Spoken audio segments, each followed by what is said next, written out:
Coming up today on Locked On Texas Tech, live sports in the middle of July. TBT and the LBK from the USA. We're getting to that. And also Joey McGuire, Jeff Traylor, and Portal Protocol. Next on Locked On Texas Tech. You are Locked On Texas Tech, your daily podcast on the Texas Tech Red Raiders. Part of the Locked On Podcast Network, your team every day. We're going to start this thing off right. Raider!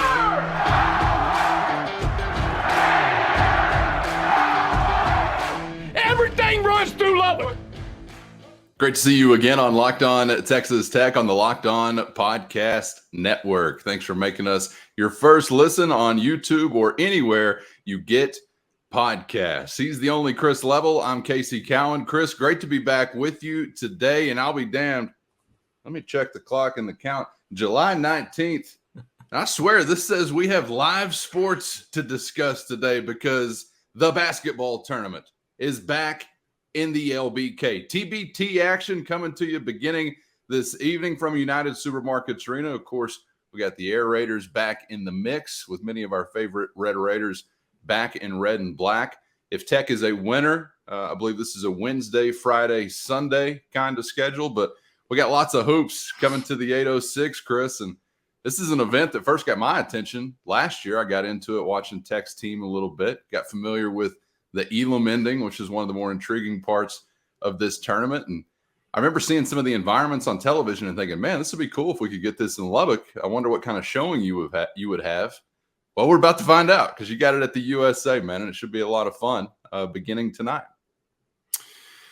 Yeah, I'm like you. I think I'm kind of new to the tournament and kind of the how it works and all those things, but you know, I think there's been some folks at Texas Tech that have been kind of, you know, heavily involved from the beginning, and I think kind of had a vision and saw an opportunity. And I think Clark Lambert and Andrew Sorrells are two guys that kind of really pushed. They're both former players, obviously, and they kind of pushed and kind of saw like a opportunity to maybe get the thing here, and so. You start seeing roster announcements and things like that. But as I've been around these guys, I guess I was around them on Sunday and then again yesterday afternoon, it's awesome. I mean, it's like if you know, because I've been broadcasting for this particular sport for 14, 15 years now. And then obviously went to school here in the mid 90s and then never left. And Calvin, you've got a great, you know, body of work of memories of Tech basketball too, and it's like I'm seeing so many of these guys under one roof, and it's not just the guys that are playing in this tournament for the Air Raiders, if you will. The roster, I think, between roster and coaches and players and everything like that, I think it spans 9 different eras, all the way back to Coach Myers. There's somebody that either played or coached with or whatever from the last – everybody except for Grant McCaslin, who hasn't coached a game yet here. Every other coach is kind of repped by somebody on the roster or coaching staff. And Can you give me the Myers connection? The head coach, it's Jason Stout. Jason Stout was a manager – so Robert Brashear, who is going to be an assistant coach, he was an assistant for Coach Myers and for Coach Dickey. He originally hired Jason Stout to be a manager way back in I guess that would have been early 90s maybe. And anyway, Coach Stout has actually been and I don't have all the years specifics, but Coach Stout's been involved with the NBA for 23 straight years. Not an old guy by any means. I mean, this is somebody that I don't even know if he's as old as me, if he's 50 yet, but he's currently an NBA scout that works for the Wizards. And he lives in Phoenix, and he's worked for a variety of NBA teams. But anyway, that's the kind of the connection that goes way, way back. That's cool. It is. And then like John Roberson, obviously with the whole Knight era and all that, and he's the oldest guy on the team. But like I'm there yesterday. And it's like, you know, I walk into the building and I see, and Adonis Arms is staring at me, and then Bryson Williams is staring at me, and Norrance is in the lobby talking to people. And then I'm watching this team scrimmage and everything and practice, and Jay Crockett, walks in. Keenan Evans has been here all week. Damn, can we got any eligibility left with any of these bad boys? Because these are some heavy hitters you're running off here. And these are guys, I would tell you, and obviously Jarrett Culver has been around all week. These are guys, though, that I think are going to be asked to be involved with this particular event going forward. And I think they will try to make what everybody sees tonight and hopefully Friday and Sunday an annual occurrence. Because I think there's a lot of thought that Lubbock is going to try to, or the folks in charge are really going to try to do their best to make this an annual occurrence for as long as this kind of event exists. And it's just, I don't know, it's hard to explain it because there were times, Calvin, I mean, you know this, of watching all these players and thinking about all these eras, there were times when, Ronald Ross is an assistant coach for this deal. Yeah. Well, he helped push that night era. You're going to NCAA tournaments. You're Sweet 16 in it. You're really kind of doing some things. And then Roberson was kind of on the when it kind of dipped a bit, and he was kind of like part of the NIT runs and trying to get it back. And then poor Gocher and Crockett walks in, and Dayon Kravitz is on this team, and they were really a part of a transition that was really rough for this basketball program. Oh yeah. Yeah. And so, and you've got, I hadn't seen Dayon Kravitz since Tech waxed Seton Hall, coached by that guy that was stealing purses from Dillard's. Bobby Gonzalez? Is that his? I can't remember. I think you may have been right. And I'm trying to remember the player involved, but we had a nut hitting incident. That was Dayon. Conjular Zing. He took a conjular Zing. Yeah. This is going to be so much fun, man. These yeah. familiar faces. And I will tell you, they feel some pressure. I think because Lubbock has really showed a lot of interest, and you are rewarded with a host site. Yeah. I think they feel, some pressure. And with that, because Coach, so here was the other funny thing. First, today's episode brought to you by LinkedIn Jobs. And in this day and age, every new hire can feel like a huge gamble. And when we're talking about your business or livelihood, that's not ideal. But LinkedIn Jobs is here to help by helping you find the best qualified candidates available fast and for free, all on one easy to use and secure platform.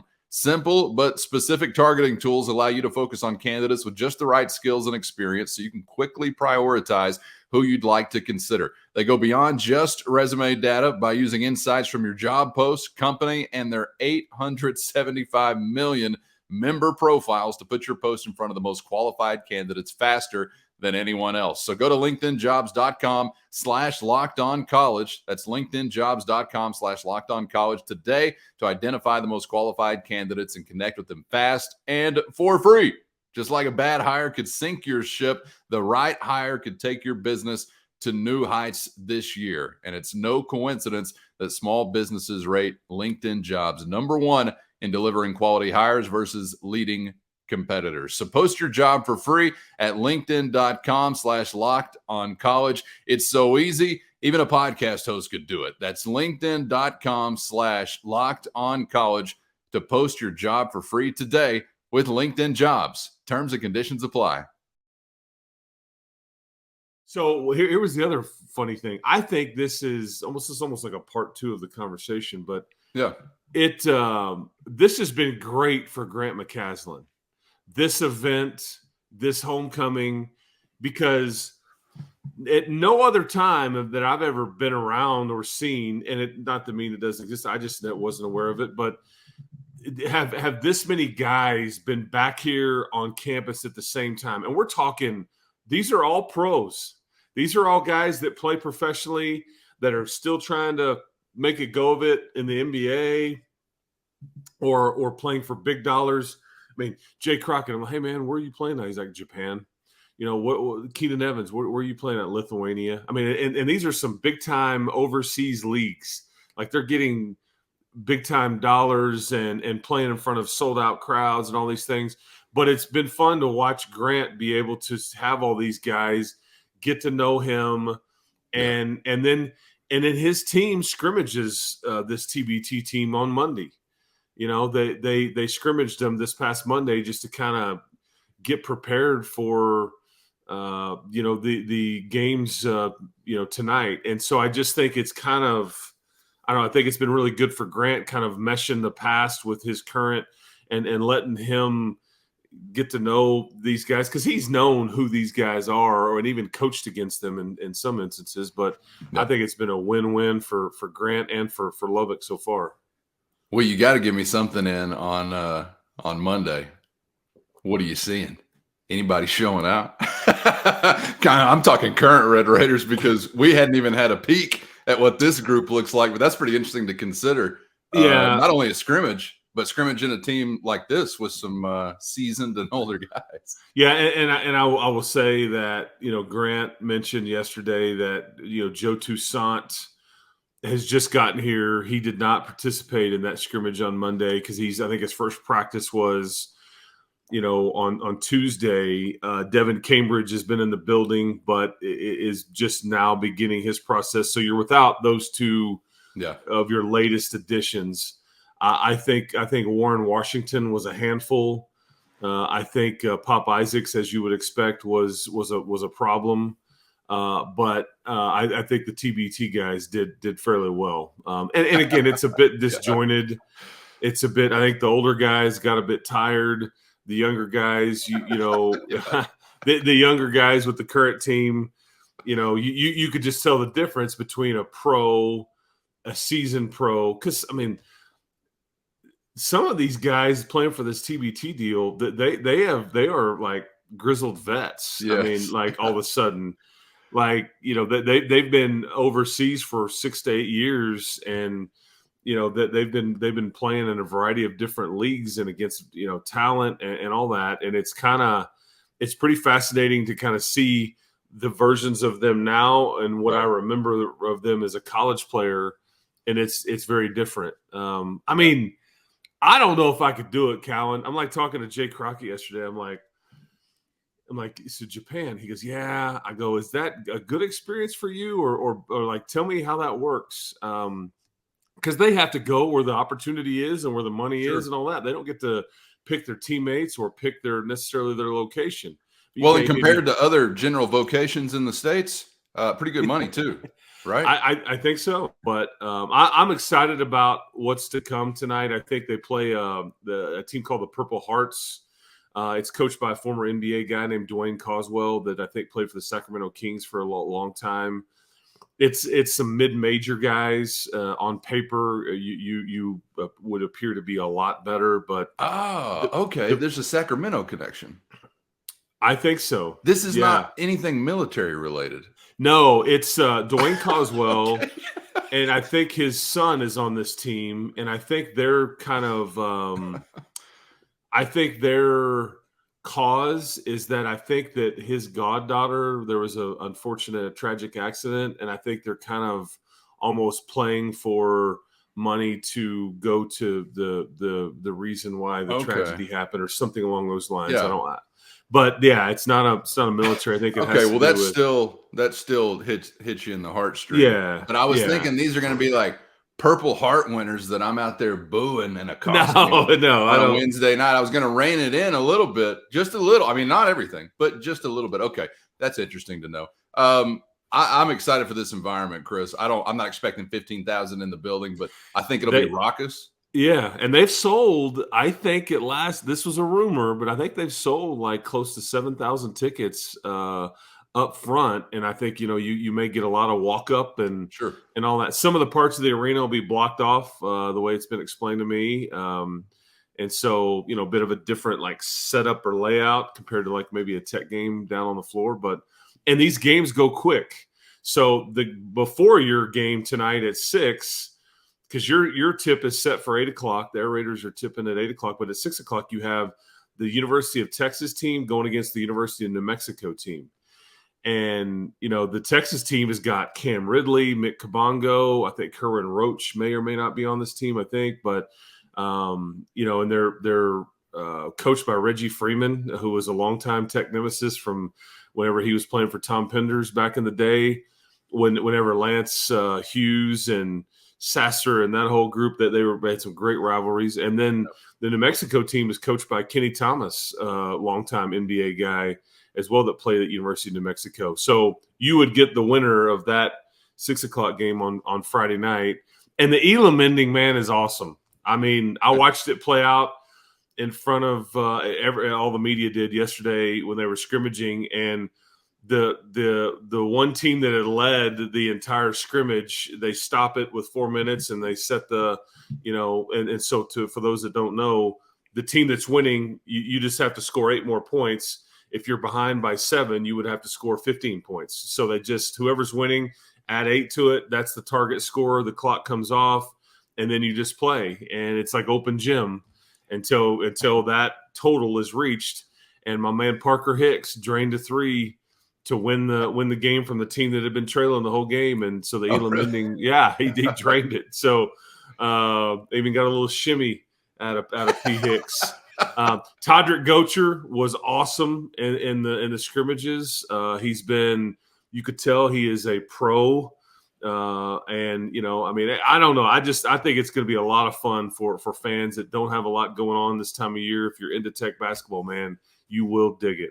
And as far as the Elam ending, I'm still very conflicted on it. I don't know if I want to revolutionize basketball entirely based around it, but it's really interesting, Chris. And I do feel like it gives a trailing team more of an advantage in those final minutes than in a regular setting, because the team that is leading can't then just close out the game based on, like free throws or things like that. You've got to truly continue to play basketball, have productive offensive possessions. And I don't know why I feel like the leverage is there for the losing team at that time, but in what my small limited sample size has been of taking this in, it's just like that leading team, when that moment hits, can get so freaking tight that rim becomes like, the smallest rim there's ever been.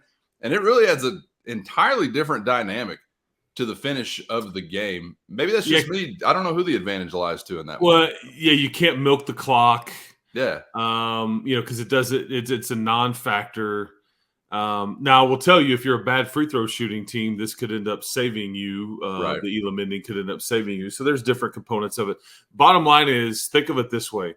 This is meant to entertain people in the best way. And that's the way it's set up, is to entertain. It's just a wild vibe, right? Like the coaches, you get some characters out there. Do you remember the coach that Tech faced last year in the first game? The dude looked like he just got off work at a sporting goods store. And he was sweating. He had a ball cap on. Yeah. This looked like it was part of his community service or something. But these are like there's a lot of NBA flavor in this particular region. I don't know about every other one of them, but I think this is an event that seems like it's getting more elevated and polished as the years go along. Gotcha. And these owners of this, or this idea, have been pretty smart, because you're right, it's in the sweet spot where there's nothing going on, and us folks love us some live sports. Yep. And so I think everybody's all in and excited about it. And the real question is, are the doors to Club Red going to be open for your boy this week, or are we going to have to make our own Club Red on the concourse? You have any info on that? I do not. No, there's a lot of people out there, I think, that could use that info, wondering what they need to get done in the parking lot, or if they can take it up to Club Rizza, baby. Okay, looking forward to that. And hopefully we'll have plenty more on this as the week goes on, if Texas Tech, of course, or the Air Raiders, I should say, can get some wins. So we'll see how it turns out. We are switching gears in a big way to wrap it up. Coming up next, we're going to get to college football, and 2 guys specifically, Joey McGuire and Jeff Traylor, speaking recently at the Texas High School Coaches Association about portal protocol, essentially. We all know it's an entirely new era. And of course, from coach to coach, you've got different approaches as to how you defend your roster, but also possibly consider other shopping options elsewhere. We'll get to it next on Locked On Texas Tech.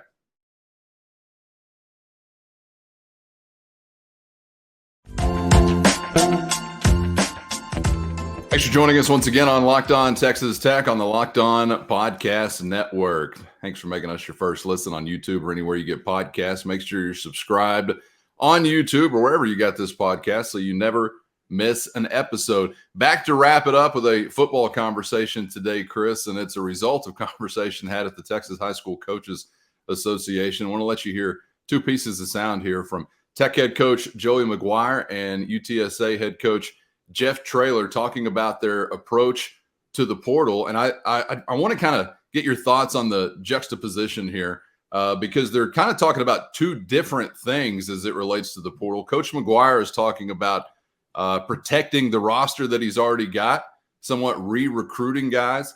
And Coach Traylor is also talking about, in some ways, being truthful in this portal game and trying to remain competitive. He's talking about when guys reach out to him from elsewhere, then what is the response? So want to get some thoughts on both ends of this spectrum because it's not just a one-size-fits-all kind of game when you're talking about the transfer portal. Here first, let's get to Red Raider head coach Joey McGuire. I actually talked to one of my former players that's coaching now, and I said, I spent 20 years in South Dallas.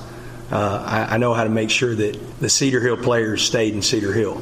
And so we take that same approach. And a lot of it is, y'all have heard me say it, and if you Mike, you've been in our building, and Sam, you've been in our building. I mean, it's a lot of fun. There's a lot of energy. We care about each other. And so that's constant, and I ask our coaches continuously, check on these guys. Talk to, so-and-so's dad. If I've talked to a dad, follow up with him. Make sure that, we're all on the same page in the direction we're going. Not being scared to have hard conversations and understanding, that this is what we feel is best for our players and best for our team. But it's constant. I think with anything, even in the business world, if you're very successful, you should be every single day, at Dave Campbell, y'all are elite. They should be recruiting y'all's roster every single day to make sure that they're not going anywhere. And he just made friends with Dave Campbell reporters, enemies with Dave Campbell employers. I don't know. Maybe got him a raise. That's talking about defending what is already in-house. Now, UTSA head coach Jeff Traylor talking about when you get a call from somebody else's house and they're asking about joining the crew. Here's Coach Traylor. When those kids reach out to me and they want to leave, I tell the kid I'm going to call their position coach, and I'm going to have their position coach call their head coach, or I call the head coach. That's what I do. And then it's right for the kid because he might be trying to leave a situation where the head coach plans on taking care of him and he's leaving before he even knows.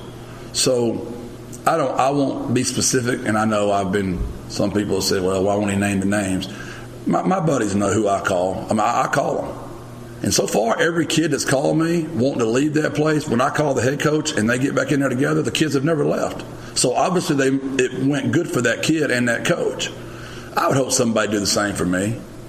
I'd hope they call me and just say, your kid's out shopping around. You might want to talk to him. The pressure is just so large and the money's so big. It's made a lot of us, even me at times, question how true can I stay and still be competitive? A lot to digest there, Chris. Yeah, definitely. I'll touch on Joey first. I mean, I think that's as transparent as I think he could possibly be in that, hey, we try to keep it real, and I try to keep it fun. This stuff is supposed to be fun. If you're in our building or you're in our program, we want you to be having so much fun that you just don't want to go see what, if the grass is greener elsewhere. But make no mistake, they coach you hard. Joey coaches as hard as anybody has ever seen on this campus. And I think people may not believe that because all they see is nice, positive, posing in picture Joey. And he will get right in the middle of you and coach you. But he also loves these guys up and keeps it very light as much as anybody as I've ever seen. And it's like we say all the time, it's a vibe. And like when you walk into that building, man, there's just constant energy and feel good and positivity and all those things. And I think, but he's also not afraid to tell a guy, you're way behind right now. Like you're not in the mix. And unless you get better, whatever, just having very hard conversations, I think, is what you hear him describe. And so far it's worked. I think they've lost a few guys. I think, losing Reggie Pearson is probably the most high profile guy that he's lost since he's been here. Maybe, Kobe Minor. But Reggie was passed up on the depth chart, and Kobe Minor wanted to start, and his brother wanted an opportunity as well. Indiana was willing to make that move. I guess Oklahoma was willing to make Reggie a starter, and so you're just fine back here. But it's just it's interesting hearing how Joey's brain works as far as that environment, because you just try to make it fun, and so they don't want to leave. Hard conversations, man. That's the key there. I think. I mean, he is in a sales job at the end of the day. I know there's football coaching as well, but big aspect of it is a sales job. And in any of those capacities, if you're not going to have candid brass tacks conversation up front, you will have them eventually, and maybe not in the context that's as pleasant if you're having it further down the road. That's what really stuck out to me about Coach McGuire. What'd you think about Coach Traylor?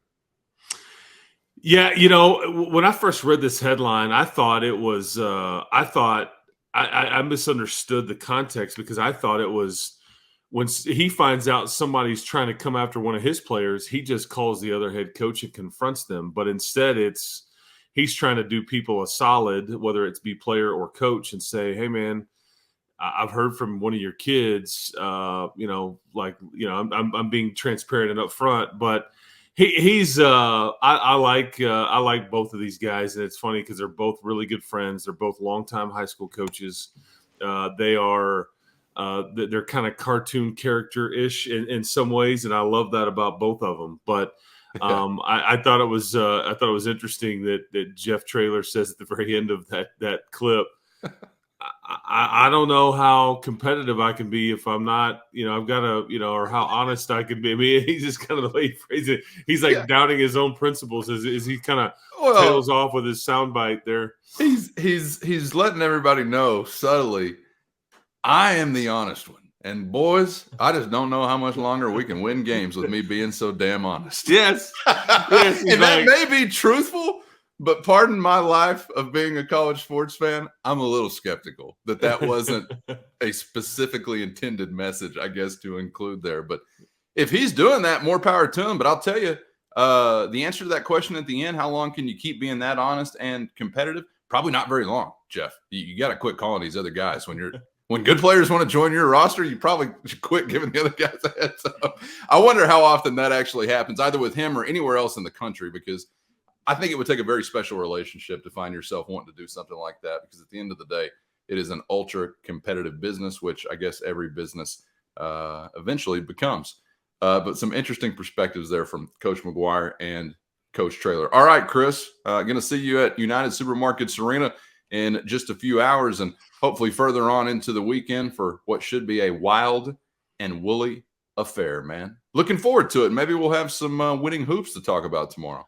I would plan on it. We will do that, and hopefully we can keep this thing going. And hopefully, a lot of people out there tonight. And if not, I think it's on ESPN Plus. So looking forward to it, man. Hope to see you out there you're going to be in the club there. If it's open, I'll spend some time there. But no, I'll be in a seat. I think 111. Hit me up. Let me know that you're listening to Locked On Texas Tech. I tried to get near a tunnel so I could just really let these guys hear my messages of inspiration as they hit the floor. Okay, looking forward to that, and looking forward to being back with you coming up tomorrow. Enjoyed it as always, Chris. Thanks for the time. Yes, sir. Keep hope alive, everybody.